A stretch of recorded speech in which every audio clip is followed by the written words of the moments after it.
Today's class is on classifications and measures of character strengths. Let's discuss certain points. Think over it. Identify your best 5 character strengths. Which are the ideal character strengths for you? What do you think? Which character strengths should be in your personality? Which character strengths you would like to see in other people, in your society or in your culture? So, which character strengths you would like to promote in others, you would like to see in other people, in your society, in your culture? Next question is, do you think these strengths help us to have higher level of happiness? Because of high level of certain character strengths, we may have higher level of happiness, life satisfaction, quality of life. Or you could think how some of us are happier as compared to others. How do we assess character strengths? When I am saying different positive personality traits or character strengths, can we assess, can we say some of us have higher level as compared to others? If yes, then what are the ways to assess their character strengths? Do we have cultural differences on character strengths? Do you think a particular culture or society or group of people have significant certain character strengths? Or do you think Indians have certain stronger character strengths as compared to Western people, as compared to European people, or maybe as compared to other Asian people? So, in this section we would be able to know all these answers. I will request to note down answer of all these questions, so that after attending these 2-3 lectures on character strengths, you could know how your knowledge has been improved, how you have more knowledge when you answering all these questions after completion of these lectures. When we talk about character strengths, actually these are a central point for positive psychology, and that is why these character strengths or related topics reflect in positive psychology definitions also. For example, this definition, I am just revisiting this definition. However, we discussed these definitions in Introduction to Positive Psychology class. Positive psychology is the scientific study of the strengths and virtues that enable individuals and communities to thrive. It means these character strengths help us to have better well-being at individual level as well as at community level. This field is found to be the belief that people want to lead meaningful and fulfilling life, and for meaningful and fulfilling lives, these character strengths have key role to cultivate what is best within themselves and to enhance their experiences of daily activities. For enhancing our experience of daily life activities as well as for meaning fulfilling lives, these character strengths are really important and they have major role in our life, and that is why very important for psychologists to study what these character strengths are and how we can enhance these character strengths. Another definition which is again supporting strengths and its values. Strength is defined as a capacity for feeling, thinking and behaving in a way that allow optimal functioning in the pursuit of values outcomes. So, this style actually promote our feeling, thinking and behaving style in positive direction, or it helps us to have optimal functioning. Optimal functioning have been used again and again. So, optimal means peak, ideal or best level of functioning, which is our ultimate goal, as even humanistic perspective mentioned that we are programmed to grow. If we revisit again main objectives of this field of positive psychology, then again they are focusing more on character strengths. First point is, again I am revisiting Introduction to Positive Psychology just to connect this chapter with the previous one. Identifying, amplifying and concentrating on the strengths, that is our first objective. We want to identify all those character strengths and concentrate on all these classifications as well as definitions of character strengths, and identify all those character strengths which could contribute positively to our life. Second is need to measure these strengths reliably and validly, and we need to develop some psychological test or other measurements or way of assessing these character strengths.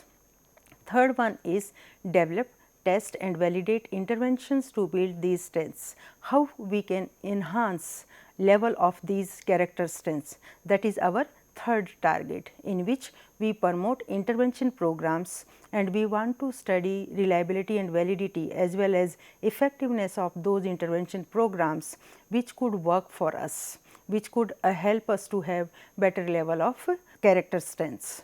I think you know about this book, Character Strengths and Virtues, which was written by Peterson and Seligman in 2004. In this book, actually they have identified 24 character strengths with 6 virtues or broader super factors to some extent we can say. And they also discuss about or asked about un-DSM instead of DSM.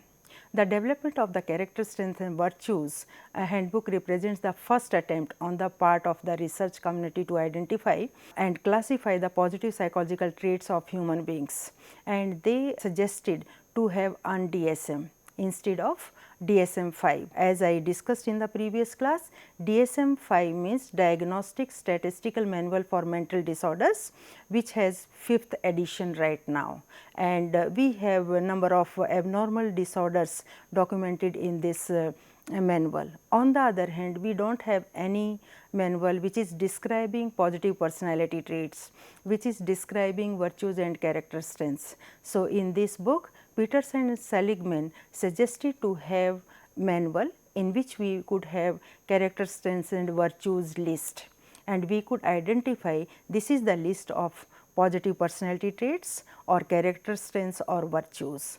Before knowing modern positive psychologist work on character strengths, let us revisit psychology and various perspectives. In these perspectives, they have worked on positive personality traits. Various scholars worked in this direction. Let us start with trait psychologist. If we just take perspective wise, then in type and traits perspective, Allport focused on the healthy mature adult personality, and he mentioned that there are some characteristics which are revealed in healthy and mature adult personality, and he identified these positive personality traits. First trait is specific enduring extension of self or involvement. It means we are programmed to extend ourself and have broader view of, and every day we want to grow, and expansion of self is important in mature adult personality. Second is warm relating of self to others. When we deal with others, then we have positive interpersonal relations, and during these positive interpersonal relations, we have certain characteristics which are mediating in between, like trust, empathy, genuineness, tolerance, and various other factors which help us to have positive relationship with others, warm relationship with others, and that is second mature adult personality characteristic. Third trait of mature adult personality is emotional security and self acceptance. So, if we have mature personality, mature adult personality, then we have emotional security as well as whatever style we have, but we accept ourselves, and self acceptance is part of it. Fourth one is habit of realistic perception, and its opposite to defensiveness. We use defense mechanism in certain situations, and that is why we distort the situation and make situation as per our requirement, which is giving less anxiety, stress, tension, etc., but that is not reality. On the other hand, Allport focused on habit of realistic perception, realistic way of perceiving our life, that is fourth mature adult personality trait. Fifth one is problem centeredness and the development of problem solving skills. He said one should focus on the problem of their life as well as how he can solve those problems and focus on solving those problems, that is next characteristics of a mature adult personality. Sixth one is self objectification, means perceive oneself objectively, insight into one's own behavior, the ability to laugh at oneself. So, objectively perceive yourself as well as accept weaknesses as well as strengths of your personality, and ability to laugh at oneself. So, whenever you find it's really humorous thing about you only, then ability to laugh at oneself, that is also healthy or and mature adult personality sign. Seventh one is unifying philosophy of life, including a particular value orientation, differentiated religious sentiment and a personalized conscience, maybe religion or anything that gives meaning to one's life. So, something which is very important for us in our life, and that is our to some extent meaning of life, and something which is very important, purpose of our life, and this purpose may be different for different people. For example, for a scientist it could be to do the best level of research, for a sports person playing sports, for a religious person participating in religious activities, for a social worker to participate in social activities, and maybe for a spiritual person focus on inner directedness. So, that is why different people have different meaning of life, different purpose of life, but somewhere they know what is philosophy of their life. So, trait psychologist Allport realized these are the 7 factors or 7 traits which are the healthy mature adult personality characteristics. Similarly, early psychodynamic or psychoanalysis ideas of optimal personality are there. However, Freud started his theory with clinical population, and he studied certain clinical cases to propose his theory. But successor of his theory, they also discuss about positive aspects of human personality. For example, Adler, he declared that an innate striving for pro-social interaction and altruistic concern for others, that is very important in our life, and it drives self-realization. So, for self-realization, social interest is very, very important, and even for usefulness as well as uselessness style of life, he said if we have social interest in our life, then life is useful, and that is useful style of life. On the other hand, if it is self-centered and we are not focusing much on others' well-being, others welfare, then this is useless style of life. So, that way he described how we could be connected with others, and social interest is very, very important for us. Even for the definition of genius, he said more social interest, more or higher level of geniusness. Similarly, next scholar from this perspective, Carl Jung. The process of individuation or self-realization leads to the development and refinement of self-archetype, which is inherent wholeness of the personality. So, he also focused on self-realization. He used various terms, even some Indian terms, to define self-realization. For example, Mandal, Atma, Paramatma, these terms were used by him to explain self-realization. Similarly, another scholar, Erik Erikson, he also discussed about virtues, and he said during developmental stages we have certain crises, and there are two options. One, you are resolving these crises positively. Another option, you are not resolving them positively. So, if you are resolving these crises positively, then you develop certain virtues in your personality, or you include certain virtues in your personality. These virtues are like hope, will, purpose, competency, fidelity, love, care, and at the end of or the advanced life in elderly age, that is wisdom. So, one by one during stage wise we have certain crises. When we resolve these crises positively, then only we add certain virtues in our personality, and it happens stage wise, which started with the birth or to 1 year, and it is up to the end or up to the 60 plus age, and that last highest virtue. So, if we resolve most of them positively, then only at the elder, quite elder stage, we would be having wisdom, virtue in our personality.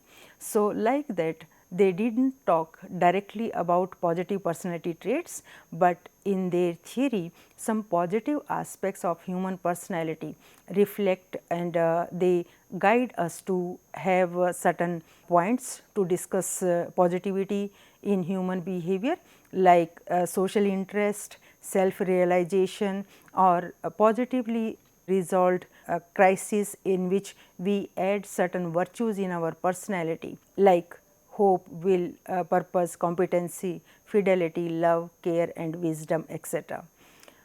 Frankel's work is also very important. His main point was meaning in life, and that is very important nowadays in positive psychology. His ideal of optimal psychological well-being is the self-transcendent person, or someone who is able to rise above self-focused concerns to seek some higher meaning and purpose. So, he focused more on certain higher level of meaning, higher level of purpose in our life, and he said this is highly correlated with happiness. And in recent literature, positive psychologists really focused on meaning and purpose of life, and you would find in happiness theories this is one of the factor for happiness. For Frankl, mental health is associated with a deep commitment to self-awareness, honesty, grace, responsibility and active involvement in whatever life presents to us. So, it means there are some factors which are contributing to our mental health, and these are highly connected with meaning, with purpose and various other characteristics which contribute or which are associated positively with our mental health. His main point was authenticity. He said finding one's true self is ultimate goal of our life, and that is meaning or purpose of our life. So, that way he also focused on positive aspects of human personality. Let us move towards humanistic perspective, Rogers' concept of the fully functioning person. If you just recall previous classes, we discussed about humanistic perspective in detail except these characteristics, and Rogers' view about normal and abnormal behavior was if we have congruence in between ideal self and real self, then we are programmed to grow and growing in positive direction. On the other hand, sometime in some situations we have discrepancy between real self and ideal self, then we may have certain problems. So, if we do not have any problem in our life, then we are fully functioning person, and these are the characteristics of fully functioning person. First one is open to experience, both positive and negative emotions accepted. So, whatever we have in our life, that is accepted. It is not only positivity or only negativity, but we are quite balanced and open to all kind of experiences. Negative feelings are not denied, but worked through. I think to some extent you can connect it with Alport's characteristics of positive personality. Second one is existential living, being able to live and fully appreciated the present, not always looking back to the past or forward to the future. So, he said be right now, right here. So, be in present, living for the moment, not focusing only on the past or future, but present is more important, and this is mindfulness meditation or mindfulness message also. So, to some extent he has covered how we should focus on our present, rather we are just wandering in our past or in future. So, this is actually characteristics of a fully functioning person if we spend more time in our present compared to past and future. Third one is trust feelings. People want decisions are the right ones, and we should trust ourselves to make the right choices or decisions. So, trust feeling, and we have trust in oneself, and that is why we rely on our decisions and we know we are going in right directions. So, we trust on our own feelings. Fourth one is creativity. Creative thinking and risk taking are features of person's life. A person doesn't play safe all the time. He has to take some risk in his life for learning new things, for learning new experiences. This involves the ability to adjust and change and seek new experiences. So, for new experiences, new learning, we have to take some certain risk. We have to take certain extra activities in our life, and that is creativity. Fifth one is fulfilled life. A person is happy and satisfied with life and always looking for new challenges and experiences. So, every day we are programmed to grow, and these needs are deficiency needs or D needs, which are physiological needs, safety and security needs, love and belongingness. On the other hand, our B or being needs are self-esteem and self-actualization. So, once our deficiency needs are fulfilled, then we think about self-esteem. People need to feel a sense of competence, achievement and respect from other people in their lives. And then the higher level of need is self-actualization if our previous 4 needs are fulfilled, at least to some extent. People have a need to develop their unique potential, and again the same point, we are saying that we are programmed to grow, and this is the fullest level. Self actualization is fullest level, and if our previous all needs are fulfilled, then we are at fullest level, and then there are certain characteristics in terms of self actualizing person's characteristics. Motivation in self actualizing people, he said there are some B needs which are fulfilled when you are in this mode, like truth, justice, beauty, wholeness, richness, playfulness, meaningfulness and goodness. So, these are the needs which we fulfill during, and we are motivated during our self actualizing level. He also mentioned that one singular characteristic of a self actualizing people is that they are motivated by B needs more than by D needs. I think somewhere I discussed this point and I repeating it once again. There are broadly, as per this theory, two modes. One, your deficiency needs are not fulfilled, and that is why you are working and you are motivated to fulfill your deficiency needs. These are physiological, safety or love belongingness. On the other hand, if your these needs are fulfilled, then we work on higher level needs, and then B needs actually are causes of our motivation, and that is why if you are working on deficiency needs, maybe higher level of income or some safety incentives good for you. On the other hand, if your these needs are fulfilled, then something self esteem, self actualization oriented activities or needs would help you to motivate you. For example, at higher level, maybe social affiliation, maybe leadership qualities, maybe you are able to help others. So, such kind of things are more important than need or D needs only.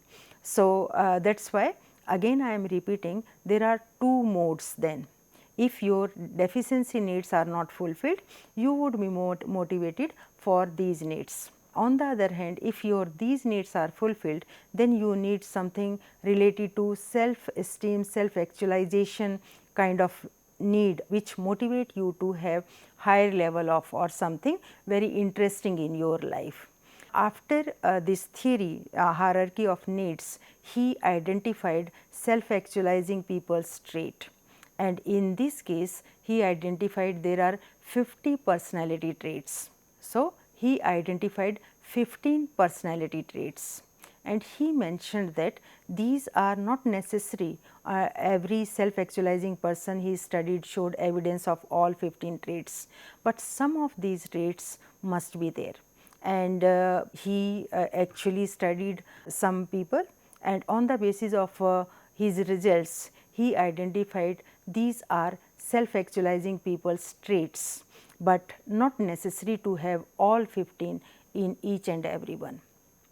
First of all, he had broader category, and under this category he had certain traits. First category is openness to experiences. He said this is first broad category, and under this category first trait is perceived the world without the distorting bias of their own wishes, hopes and anxieties. So, he said perceive the world whatever it is and do not distort it with your own wishes or hopes or anxieties. Again, I think to some extent you can easily connect it with Rogers as well as Allport's traits in the same manner they have identified as realistic view of this world. So, that is very important for all these scholars. They are saying that we should have realistic view of this world, about you, about others, about the nature, about this world, about this society, about this culture. So, there should not be defense mechanisms, because defense mechanisms distort the situation, and that is why we should have accurate world view. Second one is acceptance, acceptance of self, others, nature. It follows logically that self-actualizing people should also be better able to detect deception, weaknesses and shortcoming within themselves. So, they are more aware about their own weaknesses. They are more aware about their own shortcomings as well as others, and then they accept others as well as oneself. So, because of realistic view, they are not hiding their weaknesses or shortcomings, and they accept like advantages, disadvantages and all those things which they have in their personality or in their life. Third view is continued freshness of appreciation. This characteristic seems to describe an openness to, a joy in and a gratitude for the moment to moment experiences of life. This is very important for us to understand. Appreciation in our life or gratitude. Gratitude is very significant variable or factor in positive psychology, as well as we have certain activities, gratitude oriented activities, thanksgiving activities to improve our level of our well-being. Next one is creativeness, originality, inventiveness, adaptability and spontaneity in the solution of the problems. So, whichever problems you have in your life, you are trying to solve them with original view, and quite inventive you are, and you have ability to adapt the situation and very spontaneous responses in solving these problems you have, that is called creativeness. Sixth one is mystical experiences or peak experiences in our life. These are typically brief moments of intense joy and are often accompanied by heightened awareness. Frequently, these experiences possess a spiritual or noetic quality. So, again he visited India as well as Asian countries, and it reflects in his theory, in Maslow's theory, and he also talked about peak experiences. He also wrote in his theory about Indian ashrams, and he said sometime we have very pure mood, and during this pure mood we may have intense level of joy and some very unique and peak experiences. These experiences may be spiritual experiences. So, he also discussed about these peak experiences, and these are in spiritual directions peak experiences, not abnormal kind of something happening in your personality, but because you have oneness with yourself and you have quite calm and higher level of inner harmony or inner directedness. That is why sometime some peak experiences, some peak spiritual experiences we may experience in our life. That is his sixth characteristics. Then he said there are some character strengths or positive personality traits as per autonomy. Seventh one is the autonomy, under this autonomy broad category, and he said independence of culture and environment is very important in these people. They are not influenced by the cultural or societal views. They could remain fairly stable, even calm and happy in the midst of frustrations and stresses. They know this is frustrating and stressing situation, but still they are able to maintain their calmness, their happiness, their stability, their inner harmony, and they have that potentiality. They seem to find intrinsic satisfactions rather than relying on extrinsic rewards from others. So, I think I have discussed this point again and again, but once again just to know what are the differences between intrinsic motivation or satisfaction and extrinsic motivation. Intrinsic motivation means when you have your own motivation, you have your internal desire to do certain things and it is not influenced by the external factors. On the other hand, extrinsic reward means when you have extrinsic factors, like you are attending classes for attendance, for marks, for grading. On the other hand, intrinsic motivation or satisfaction when you want to learn, and that is why you are attending certain classes. So, then extrinsic reward if we have, then we rely on others, and how others or situation is behaving with us, it is in that term whether we are satisfied in our life or we are not satisfied in our life. Eighth one is the quality of detachment, the need for privacy. They are, that is another trait of such kind of personalities. Maslow believed that his participants show a distinct tendency to enjoy solitude and privacy. They want to stay alone in some situations. It does not mean they do not like other people.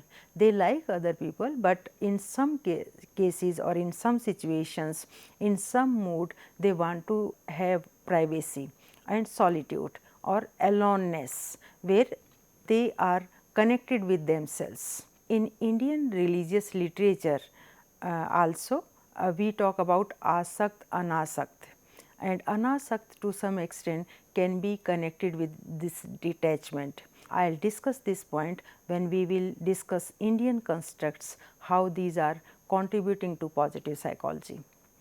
Next one is the resistance to acculturation. Maslow stated that self-actualizing people are not well adjusted. In some situation, they are not adjusted because they are not molding themselves as per social and cultural requirements, and that is why they have their own style and it is not affected by social and cultural factors, and that is why some situation it seems they are not well adjusted.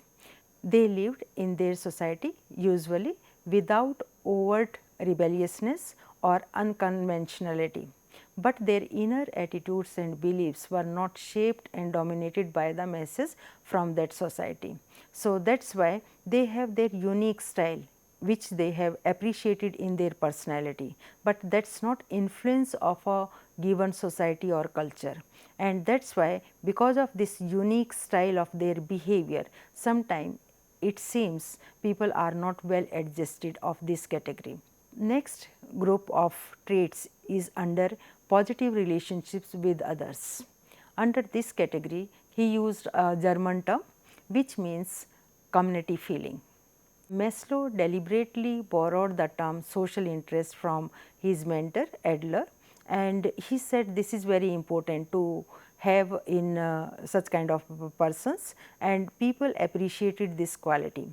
Maslow's participants manifested a deep feeling of empathy, compassion and humanitarian affection for people, despite an intense awareness of others' imperfections. So, he said we want to have positive interpersonal relationship with others by using certain positive personality traits or positive personality interpersonal relations or characteristics like feeling of empathy, compassion, affection for people, and we know other people are have imperfection, but simultaneously we know even we have imperfection. So, if we know with reality view or with real view, others as well as we ourselves have some imperfection, then next step is accept it. And when you know this acceptance is important, whether we are dealing with ourselves or we are dealing with others, then you do not have any problem to accept their living style. And in between these character strengths, empathy, compassion, affection, etc., help us to accept this feeling. That is his 10th trait of personality. Then he discussed about interpersonal relations, and he reported that his participants experienced deeper and more profound interpersonal relationships than the average person. He also observed that their friendships were extremely close but not numerous. So, whichever relationship they have, these are in depth, and these are really helping, to some extent we can say, soul to soul connections, rather just superficial relationship with other people. So, that is why he said these people have deeper, more intense, more profound interpersonal relations than the average person, but number wise it is not too high. On the other hand, if we just talk about latest society, then they count how many friends they have, how many relations they have. But even in positive psychology, recent researches, they are saying number is not very important. Important is how much in depth or intense relationship or very close relationship we have with other people. So, it means number is not very important, but in depth or very deeper, intense and a very profound level of interpersonal relationship is important, which is a quality of this group of people. 12th is philosophical, unhostile sense of humor. They did not laugh at other people, but rather laughed with other people. So, they have very innocent sense of humor, and this sense of humor again part of positive psychology, and scholars talk about this humor which is not hurting others as well as oneself, and you are able to make any situation humorous. So, you are liked, and because you keep light environment then. Next point is problem centering. Maslow found that his participants tended to be oriented to some problem, task, vocation or mission in life. The self-actualizers devote a good deal of energy to tasks they believe would benefit others. So, they said they try to solve certain problems which help others to have better well-being, and they spend time for those activities, those task, vocation, or they sometime even they have mission in their life. So, this mission, these tasks, vocation which help others, they want to have in their life, and such kind of problems are centering in their life on which they want to work in their life. Next category is strong ethical standards. This group of people have very strong ethical standards. The demographic character structure is the 14th number. Maslow found that they were more willing than most people to listen and learn from anyone who might have something important to say. They have that tendency. Whoever has some good lessons for them, they are interested to learn, and when they are learning these lessons, they do not consider much rank, class, status and educational attainment. They know any person could give good message to them. It is not only good rankers would be or good class people or status. So, they do not give much importance to all these things, because they know they can learn from anyone, and anyone could give good message to them and help to them to grow further. 15th is discrimination between means and ends. He stated that his participants were quite clear about the differences between right and wrong and lived according to those values. So, strong sense of ethical and morality they have. They know these are the ways to live in life and give more importance to ethical living, morality in their life, and accordingly they design their life, they design their behavior in day to day life. and they try to do right in most of the situations. After knowing all these traits, then some scholars work on intervention programs, and there is some work, however, that is again history of positive psychology, but still before initiation of positive psychology, there were some intervention strategies in which people try to improve these self actualizing persons traits or qualities. Personal growth and human potential, that is next point here. Therapists and researchers associated with humanistic psychology have developed many intervention strategies aimed at helping people to move towards optimal well-being. So, in these intervention strategies, however, were not very famous, but still they try to improve their self-actualizing qualities so that they may have higher level of well-being or optimal well-being. So, for supporting all these things, they propose certain intervention strategies even before initiation of positive psychology. During the 1960s, leaders of humanistic psychology created a style of intervention called personal growth therapy or human potential. So, in such type of studies, they try to improve their personal growth, they try to improve their potentiality, and such kind of programs they proposed, and they study their effectiveness, how they can help people to grow further. Next perspective could be cognitive perspective. Let us know how cognitive perspective contribute to positive psychology. Cognition, how we think impact how we feel. There is significant correlation between thinking and feeling. If we have positive thinking, then positive feeling and positive emotions.